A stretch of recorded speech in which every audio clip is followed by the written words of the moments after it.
बिस्मिल्लाहिर्रहमानिर्रहीम। अपना चैनल पीके YouTube channel पर खुश आमदीद कहते हैं सब भाइयों को। उम्मीद है सब भाई खैरियत से होंगे।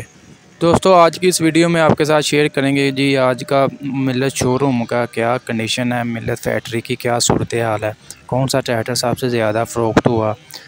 दोस्तों जैसा कि आपको मालूम है कि ट्रैक्टरों की कीमतों में इजाफ़ा कर दिया गया था मिल्लत ट्रैक्टर की तरफ से, तो 375 और 385 में तो उसी टाइम यानी कि 17 जून को इजाफ़ा कर दिया गया था।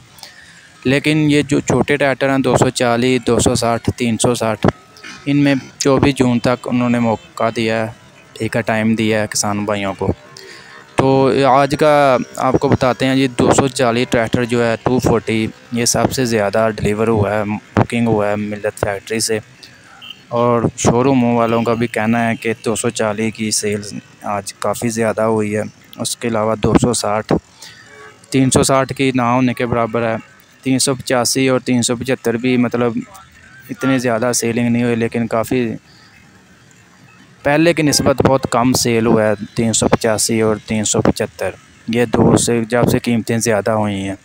आपको पता है इसके इन दोनों मॉडलों के जो बड़े ट्रैक्टर हैं इनकी कीमतें मतलब 17 जून से ही उन्होंने बढ़ा दी थी, इनके ऊपर कोई उन्होंने टाइम वगैरह नहीं दिया।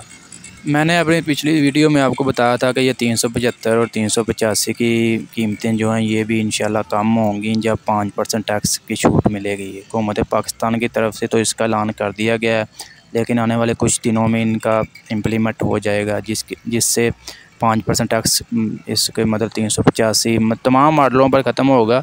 लेकिन जो छोटे ट्रैक्टर हैं उन पर तो आपको पता है पुराने रेटों पर ही मिल रहे हैं, वो तो आप अभी ले लें बाद में ले लें उसमें कोई फ़र्क नहीं पड़ता। फ़र्क है 385 बड़े ट्रैक्टरों का 375 का। इनके ऊपर जब कम होगा 1 लाख तक इंशाल्लाह इसकी कीमत कम होगी। 10% इन्होंने इजाफ़ा किया तो 5% कम हो जाएगा। ये जो कीमतें इन्होंने ज़्यादा की हैं इस पर टैक्स का कोई अमल दरामद नहीं है। इन्होंने जी अपने ही कहा जी लोहा महंगा हो गया, पार्ट्स महंगा हो गया, उसकी बिना पर इन्होंने कीमतें ज़्यादा कर दी।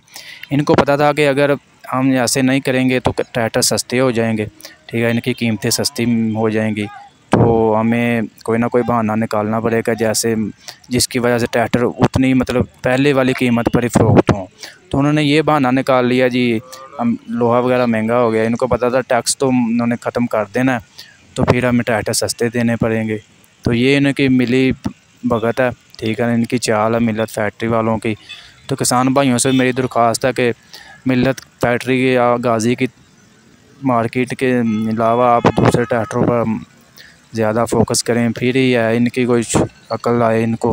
वैसे तो इन्होंने ऐसे ही रेट बढ़ाते रहना है और किसान भाइयों के लिए और दर्द अज़ाब बनते रहना है। आपको पता पाकिस्तान में ये 2 ही कंपनी हैं जो ट्रैक्टर बना रही हैं और सबसे ज़्यादा सेलिंग भी इनकी ज़्यादा है। पिछले 3 से 4 सालों में आपको पता है बुल पावर ट्रैक्टर काफ़ी अच्छे थे, कीमत में भी काफ़ी ज़्यादा कम थे बमुकाबला मिल्लत और अल-गाज़ी के, और मतलब परफॉर्मेंस भी अच्छी थी उनकी। तो क्या हुआ जी अब हमारे किसान भाइयों ने मिल्लत को ज़्यादा फोकस किया, तरजीह दी, जिसकी वजह से बुल पावर ट्रैक्टर की बिल्कुल मार्केट उन्होंने डाउन करा दी, जिसकी वजह से इसका पावर प्लांट जो पाकिस्तान में तैयार होते थे ये बुल पावर पूरी फैक्ट्री बिल्कुल ख़त्म कर दी गई। यही वजह है कि ये आज किसान भाइयों को भुगतनी पड़ रही है।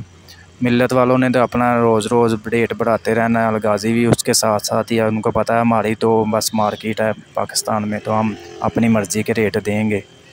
अब किसान भाइयों को कुछ सोचना चाहिए कि हमें आगे क्या करना है। अगर आप सारे मिलकर एक कदम उठाएंगे तो इंशाल्लाह ये मिल्लत ट्रैक्टर और अल-गाज़ी ट्रैक्टर वालों को कोई सबक सीखने को मिलेगा। दोस्तों आज की ये वीडियो आपको अच्छी लगी, वीडियो को लाइक करें और ऐसी बहुत सी इन्फॉर्मेशन वीडियोज़ के लिए हमारे चैनल को लाजमी सब्सक्राइब कर लें।